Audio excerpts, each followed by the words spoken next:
Nothing seemed to happen when Sam pressed the button. The Draconian ships remained in position, weapons ready. "What now?" Rick asked, looking nervous. Sam smiled slightly. "Now we play along. Open a channel." When the connection was established, Sam spoke clearly. "Draconian vessels, this is Captain Miller. We will comply with your inspection. Sending docking instructions now." Krulvac looked confused. "You are surrendering." "I'm following orders," Sam said quietly. "Let them board." 20 minutes later, a Draconian shuttle docked with the Star Voyager. 6 tall, reptilian aliens in dark armor stepped onto the ship.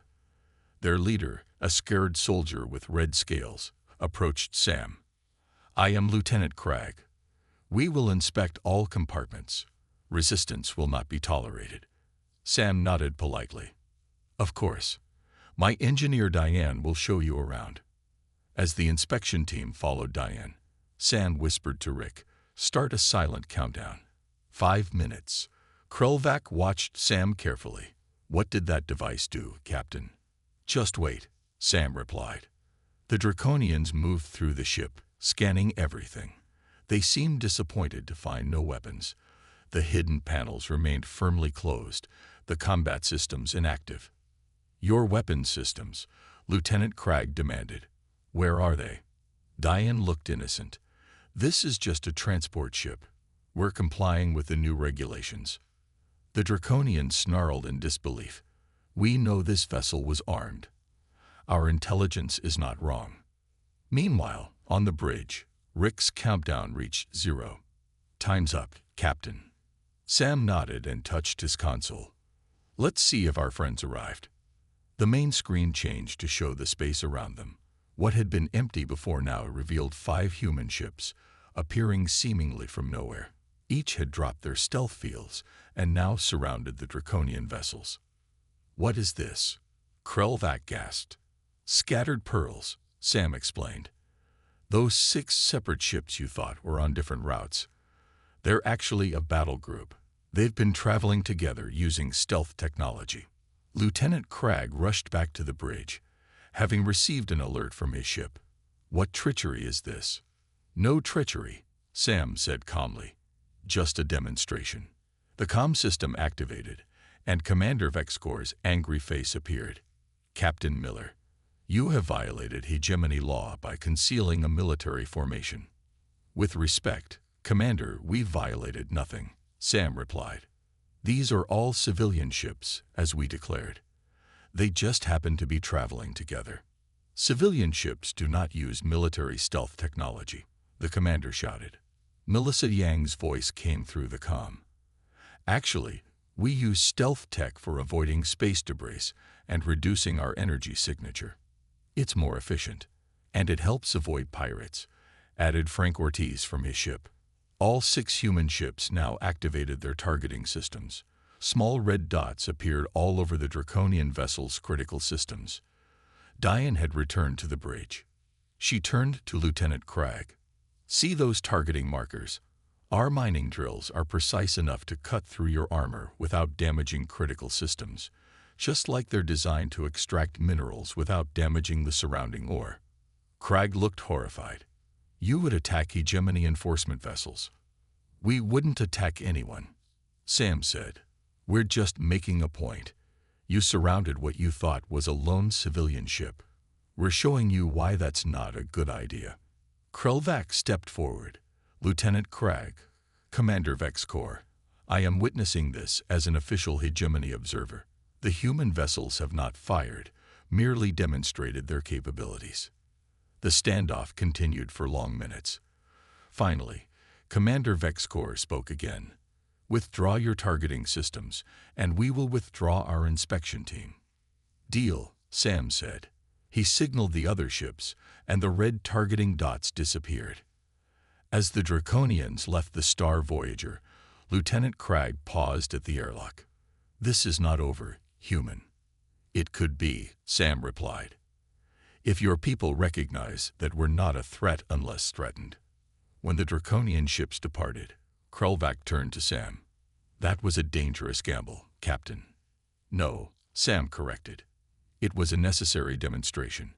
Now their leaders will understand something important. What is that? Krelvac asked.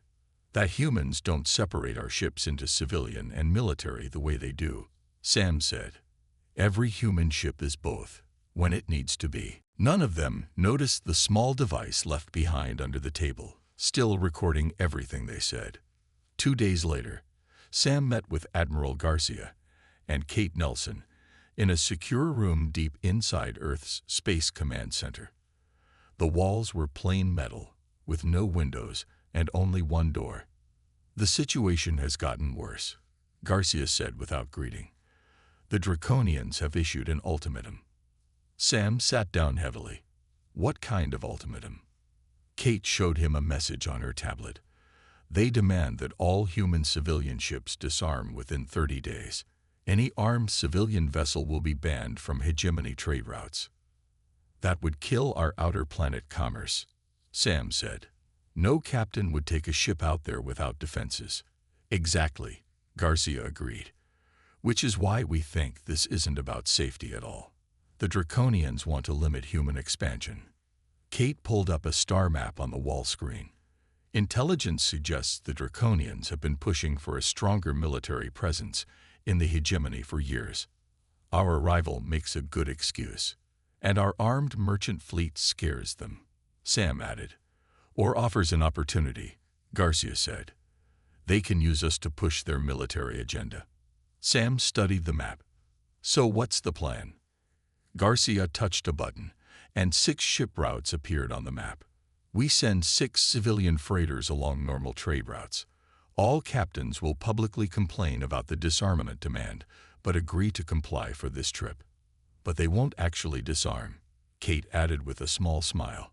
And when the Draconians try to force inspections, Garcia continued, we'll have proof of their true intentions. Who are the other captains?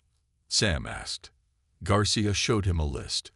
All former military, all commanding ships similar to yours. Sam recognized most of the names. Frank Ortiz was an old friend. Melissa Yang had served with him years ago. Daniel Rodriguez was famous for outrunning pirates in the belt. Laura Bennett and Victor Cruz were both respected captains with spotless records. Good choices, Sam said. When do we leave? Tomorrow, Garcia said. Each ship takes a different route, but all pass through areas the Draconians patrol. Kate handed Sam a small device. This is new tech. If you activate it, the other 5 ships will receive a signal, no matter the distance. Code name is Scattered Pearls. What will it do? Sam asked. Just let the others know it's time to show our true capabilities, Garcia said. Use it only if the Draconians make hostile moves. The next morning, Sam and his crew prepared the Star Voyager for departure. Rick and Diane were nervous but excited. So we're bait, Rick said as he checked the navigation systems. More like a test, Sam replied. We need to see what the Draconians really want. And if they want to start a fight, Diane asked. Then we show them why that's a bad idea, Sam said. As they prepared to leave Earth orbit, a familiar figure appeared at the airlock. Krelvac stood there with a small bag. Request permission to board, Captain, the alien said formally. Sam was surprised. Why would you want to join us? This could get dangerous. I have been assigned as official hegemony observer, Krelvac explained. But he lowered his voice. I also believe this mission is important for peaceful relations. Sam studied him for a moment, then nodded. Welcome aboard. But stay close to me if things get rough. The Star Voyager left Earth along with the 5 other ships, each taking different routes through the solar system and beyond. For 3 days, everything was normal. On the 4th day, as they approached the trade junction near Saturn, sensors detected 3 large ships moving to intercept them. Draconian military vessels, Krelvac confirmed, looking at the screen. Heavy cruisers. The comm system crackled. A harsh voice filled the bridge. Human vessel Star Voyager. This is Commander Vexcor of the Draconian Enforcement Fleet. Prepare for immediate inspection under hegemony security protocols. Sam looked at Krelvac. Is this legal under hegemony law? Krelvac hesitated. They are stretching their authority, but not breaking it completely. Sam opened the channel. Draconian vessel. This is Captain Miller. We are on a scheduled trade route and have declared all cargo. Inspection is unnecessary. It is not optional, came the reply. Prepare to be boarded or face consequences. The Draconian ships moved into position, surrounding the Star Voyager. Their weapon systems were active, but not yet targeting. Options, Sam asked his crew. Rick looked worried. They've cut off all escape routes. Diane shrugged. We could fight, but not against 3 heavy cruisers. Sam made his decision. He picked up Kate's special device. Scattered pearls it is, he said, and pressed the button. The meeting room was tense. On one side of the table sat the humans. Admiral Garcia, Ambassador Johnson, and Sam. On the other side were 4 aliens, including a tall, imposing figure with deep blue skin and silver eyes. High Commander Zorthal. Ambassador Johnson said, "Thank you for meeting with us." The blue alien nodded stiffly. We have much to discuss after the incident. Krelvac sat slightly behind the other aliens. He kept glancing at Sam with those strange purple eyes. Zorthal spoke first. Captain Miller, your actions have created a diplomatic problem. You presented your vessel as civilian but engaged in military combat. With respect, Sam replied, I never lied about my ship. The Star Voyager is a civilian freighter. The fact that we can defend ourselves doesn't change that. This is not a matter of defense, Zorthal said. His voice stayed calm, but his silver eyes flashed. Your ship disabled 3 vessels that would challenge many of our military cruisers. Admiral Garcia leaned forward. High Commander, perhaps some context would help. Earth has a long history of armed merchant vessels. So Captain Miller explained. Zorthal said, but our scans now show that nearly 70% of your civilian fleet has similar capabilities. The humans didn't deny it. This changes the balance we perceived. Zorthal continued. We had calculated Earth's military strength based on your dedicated warships. You thought we were weaker than we are, Admiral Garcia said bluntly. We believed you were more straightforward in your classifications, Zorthal replied.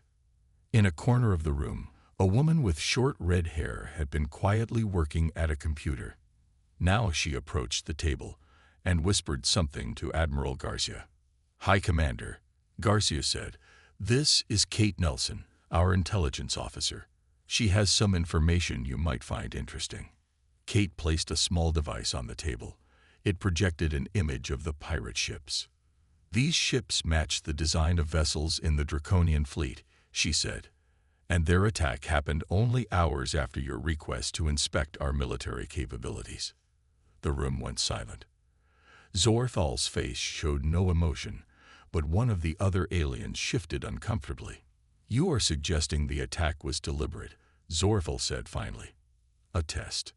We're suggesting it's a strange coincidence, Ambassador Johnson said diplomatically. Krelvac suddenly stood up. High Commander, if I may speak. After receiving a nod, he continued, I was on the human ship during the encounter. What I observed was educational.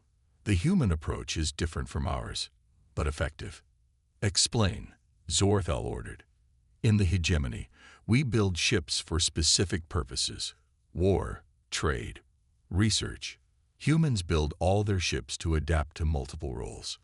Krelvac looked at Sam. Their history forced this approach. They had to survive without the protection of a galactic alliance. Sam nodded in thanks for the fair description. Zorthal considered this. The Draconian Collective will not be pleased. They already view humans as potentially dangerous. Because we can protect ourselves, Sam asked. Because you blur the lines between civilian and military, Zorthal answered. It makes you unpredictable. Ambassador Johnson spoke carefully. Perhaps what's needed is a new understanding between our peoples. Earth has never sought conflict with the hegemony. Krelvac had moved to a screen on the wall. With permission, I've been researching human history. He displayed images of old Earth ships. This is a merchant ship from their age of sail. Note the gun ports. And this is a modern cruise ship, a pleasure vessel, with what they call defensive measures built in. Kate Nelson nodded. Earth learned these lessons through hard experience. Zorthal stood up suddenly. This meeting is concluded for now. The Hegemony Council will discuss what we have learned. But I must warn you, the Draconian Collective has already called for restrictions on human vessels until they meet our standard classifications. After the aliens left, Admiral Garcia turned to Sam. Well, that could have gone worse. What happens now? Sam asked. Now, Kate Nelson said, we wait for their decision, but we should prepare for the Draconians to push for inspections or disarmament.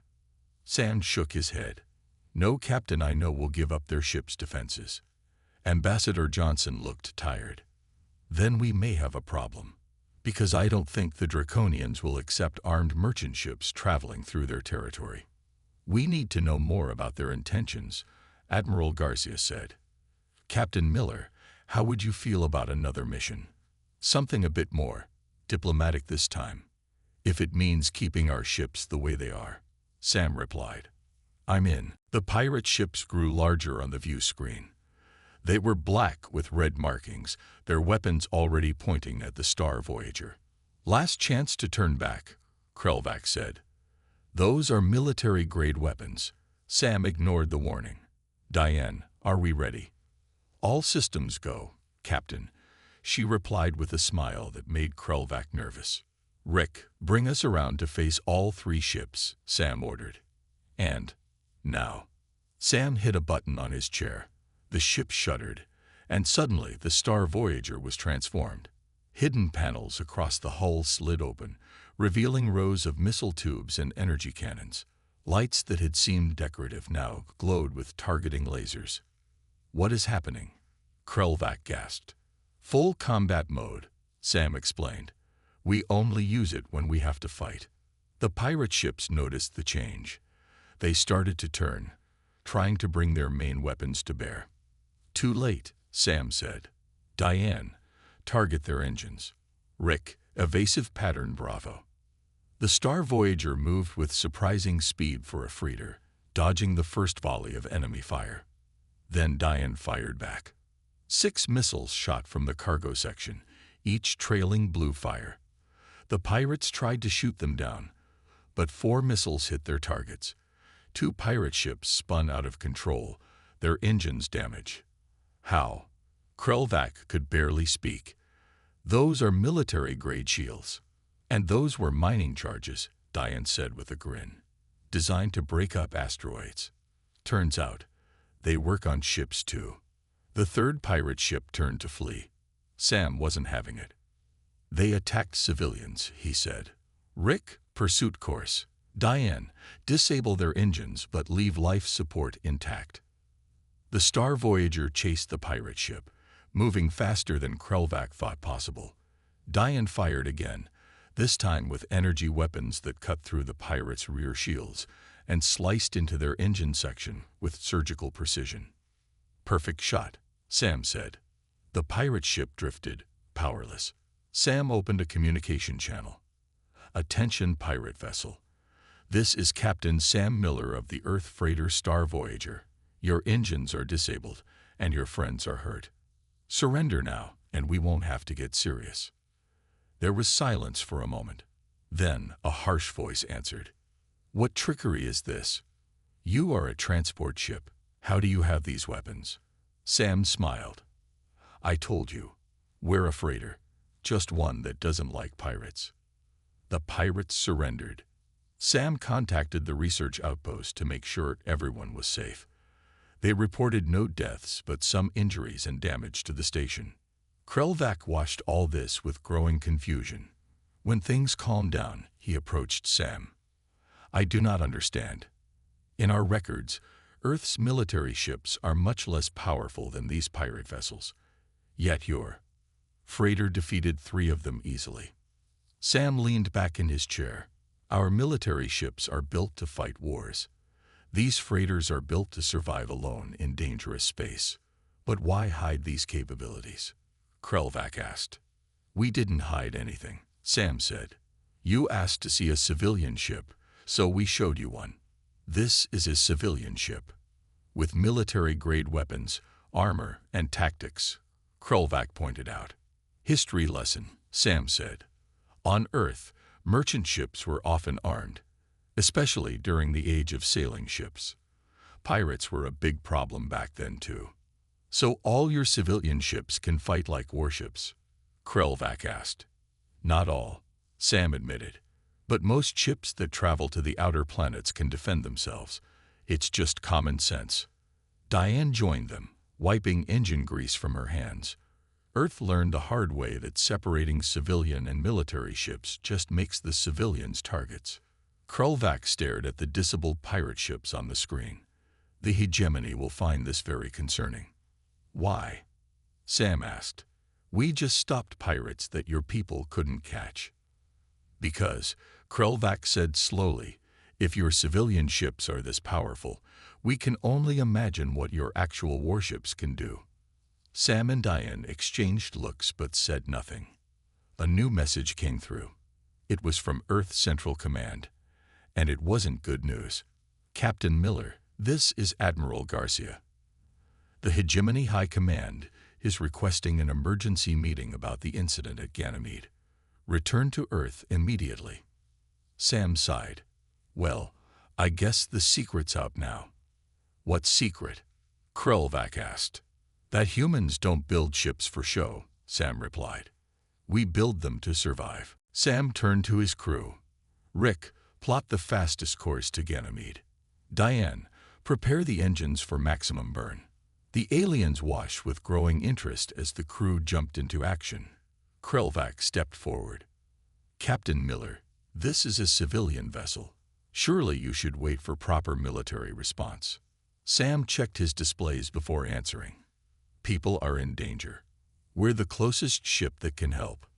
But you have no weapons, said the blue-skinned alien. Sam and Diane exchanged quick glances. We'll figure something out, Sam said.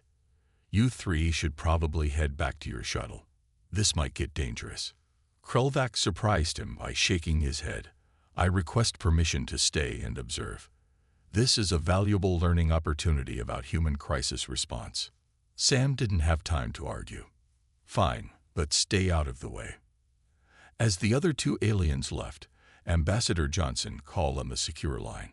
Her face looked tense on the small screen. Captain Miller, we just got word about Ganymede.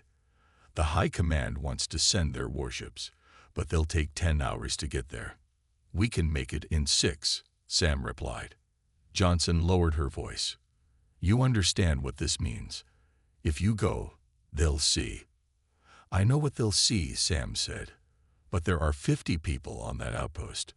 Johnson nodded slowly. Do what you have to do, Captain. Just remember, you'll be showing our hand earlier than planned. The call ended, and Sam found Krelvac staring at him with those strange purple eyes. Your ambassador seemed concerned, the alien said. Just diplomatic stuff, Sam replied, then hit the ship-wide comm. All crew, battle stations. This is not a drill. Krelvac's expression changed as the bridge transformed around them. Panels slid away to reveal new screens and controls. Rick's navigation console expanded to show tactical displays. The lights dimmed and turned red. What is happening? Krelvac asked, his voice rising slightly. Standard emergency protocol, Sam said casually. All Earth ships have them. Diane came back to the bridge and went straight to a panel that hadn't been visible during the tour. She pressed her palm against it, and the panel lit up with weapon systems. Main guns online, she reported. Point defense ready. Shields at 90%. Krelvac's mouth opened and closed several times before he found words. This is a warship. Sam shook his head. No, it's exactly what I told you. A civilian freighter. Just one that can defend itself if needed.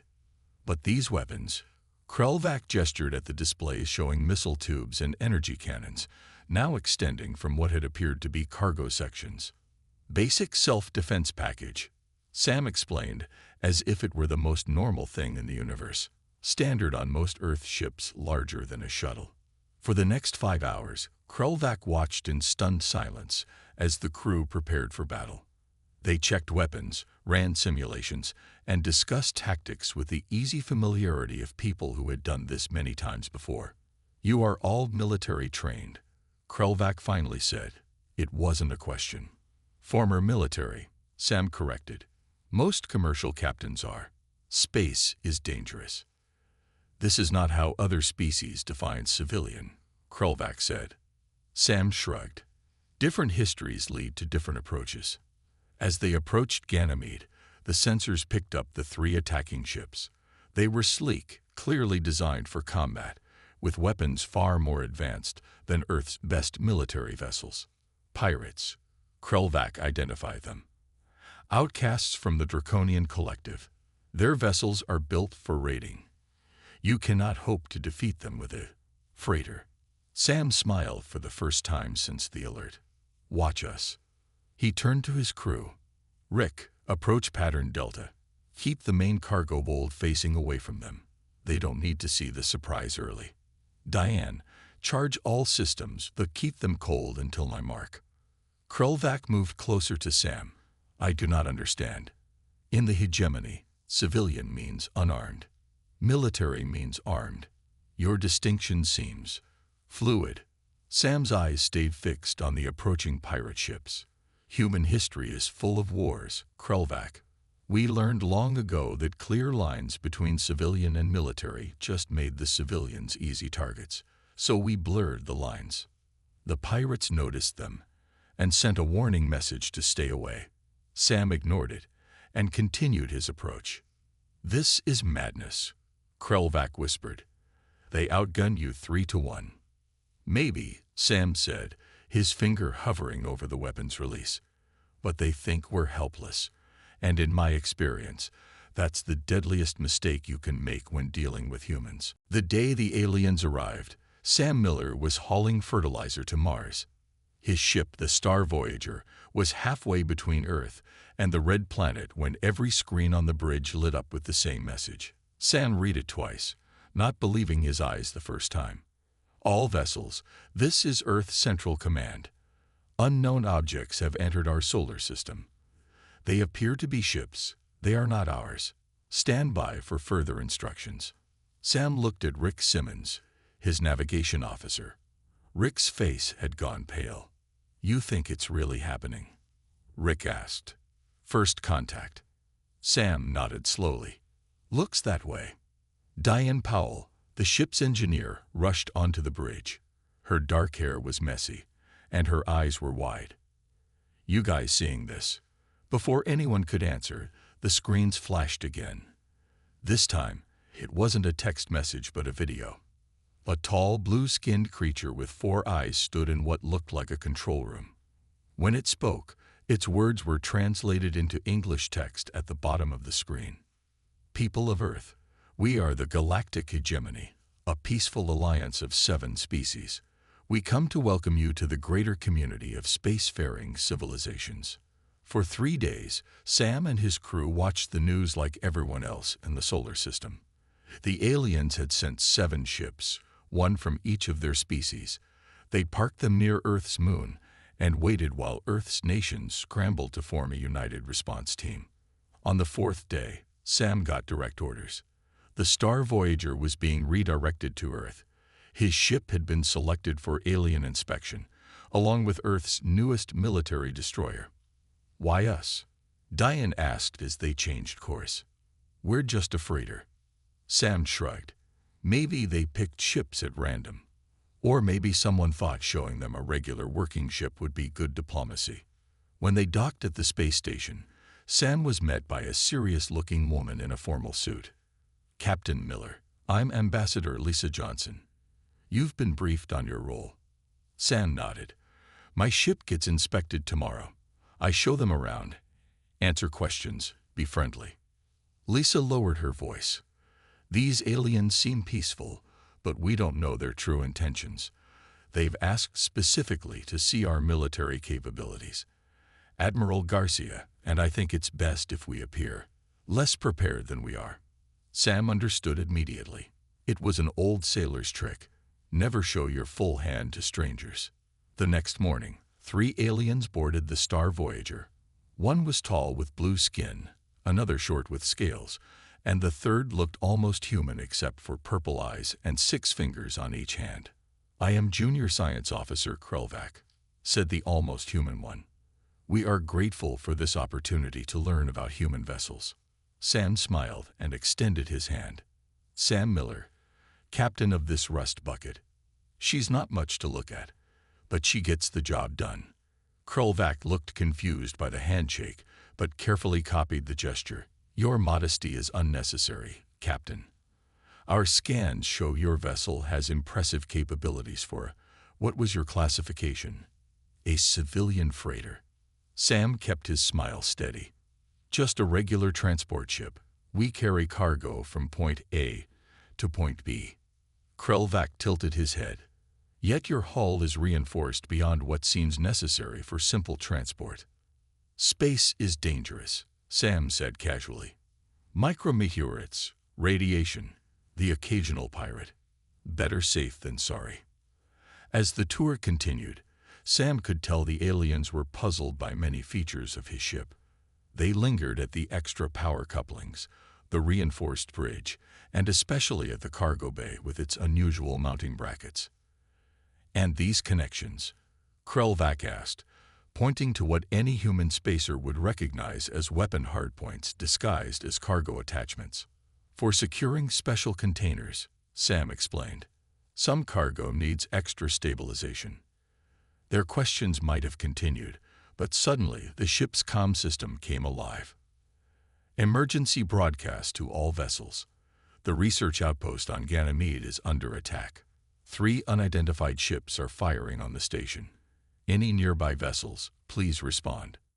The aliens looked to Sam, clearly expecting him to ignore the call. After all, he was just a civilian freighter captain. Sam hit the comm button. "This is Captain Miller of the Star Voyager. We can be there in 6 hours if we burn hot." When he turned back to his visitors, their expressions had changed.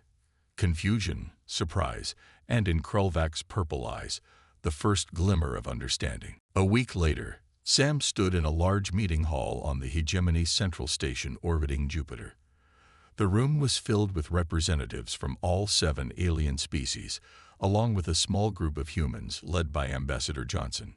High Commander Zorthal called the meeting to order. His silver eyes swept the room. "We are here to resolve the incident between human vessels and Draconian enforcement ships," he announced. "Both sides will present their case." The Draconian leader, a large reptilian with black scales and gold markings, spoke first. His name was Supreme Enforcer Drex, and he looked angry. "The humans concealed a military battle group within civilian shipping lanes," he said, his voice deep and threatening. "This proves they cannot be trusted. All human ships must be classified properly and disarmed if they claim civilian status." Sam noticed Krelvac sitting with a group of aliens in white robes. The purple-eyed alien nodded slightly to Sam, then stood up. "As the official observer during the incident, I must correct some facts," Krelvac said. "The human ships never fired. They merely demonstrated their capabilities after being surrounded and threatened." "Threatened," Drex hissed. "We were conducting legal inspections." Ambassador Johnson spoke next. "With respect, Supreme Enforcer, we have evidence suggesting otherwise." Kate Nelson stepped forward and activated a recording device. It played the conversation from the secure room on Earth, the one where the hidden Draconian listening device had been planted. But instead of revealing Earth's plans, it played a different conversation. The Draconian leaders were heard discussing their real intentions: to provoke a human response, seize their ships, and study their technology. Drex's scales darkened with rage. "This is fabricated." "Actually," Kate said calmly, "we found your listening device. We just let you hear what we wanted you to hear." The room erupted in shouts and arguments. High Commander Zorthal had to call for orders several times. When quiet returned, Zorthal looked troubled. These are serious accusations on both sides. The question remains, how do we move forward? A new voice spoke up. It was Laura Bennett, captain of one of the other human ships. Maybe we're thinking about this wrong, she said. The problem isn't whether our ships are civilian or military. It's about trust and purpose. Sam nodded in agreement. In human history, ships were often multi-purpose. The same vessel might trade one day and fight the next. What mattered was the captain's intent. Krelvac, who had been quiet, suddenly stepped into the center of the room. I have spent the last month studying human vessels and history, he said, and I believe I understand now. Humans don't build ships for categories. They build them for survival. He activated a display showing diagrams of human ships through history. These trading ships had weapons because they traveled alone through dangerous waters. These exploration vessels had defenses because they faced the unknown. This pattern continues into their space age. Zorthal considered this. And you believe this explains their unusual approach? I do, Krelvac said. Humans evolved on a world with constant challenges. Their ships reflect this history, adaptable, ready for anything. After hours of debate, High Commander Zorthal finally announced a decision. The Hegemony Council has voted. Human vessels will be recognized under a new classification. Adaptive multi-role ships. They will not be required to disarm, but must clearly identify their capabilities when entering hegemony space. He looked directly at Drex. And the Draconian Collective will cease all provocative actions against human vessels. Drex looked unhappy, but nodded in acceptance. Later, at a small celebration on the Star Voyager, Sam raised a glass with his crew and their new alien friends. To understanding, he said. Krelvac raised his own glass. And to survival. Ambassador Johnson smiled. Do you know what impressed them most? Not our weapons or shields. What then? Sam asked. The fact that we turned mining tools into defenses, she said, that we can adapt anything to survive. As the party continued, Krelvac approached Sam privately. Captain, I have a request. I wish to continue studying human ships and culture. Would you accept me as a permanent liaison aboard the Star Voyager? Sam looked surprised. You'd give up your position with the hegemony. Not give up, Krelvac corrected. Expand. I believe humans have much to teach us about adaptation, and perhaps we have knowledge to share as well. Sam thought about it for a moment, then extended his hand. Welcome to the crew, Krelvac. As they shook hands, Sam gazed out the viewport at the stars. You know, maybe someday we won't need armed merchant ships. Perhaps, Krelvac agreed. But until then, it's good to be prepared.